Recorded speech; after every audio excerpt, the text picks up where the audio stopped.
کار کنیم؟ بیا اسم بابا رو بذاریم زبل خان. چرا زبل خان بذاریم اسم بابا رو؟ چون همه چی رو میگه تو بکن. یعنی چی؟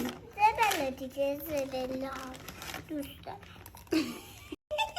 خب برای چی زبله؟ مامان دوستش دارم. خب به من میگی برای چی بابا زبله؟ دوست دارم مثل زبلو.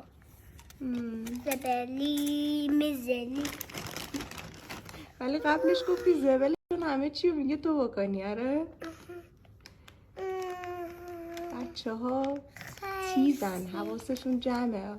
بابا بهزاد حالی تو نیست. الو بابا جون کجایی؟ اینا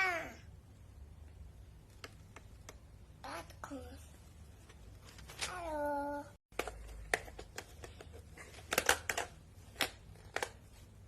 کی بود ماما؟ بابا جون. بابا جون بود. چی گفت بابا جون؟ نه الو. گفت الو. نه الو کجایی دندان؟ اینجا کجایی؟ گوگو فیله. فازت چیه ماما؟ گوشی بابا رو برای چی گذاشتی اونجا؟ گرفتی ازش گذاشتی اونجا؟ گندم؟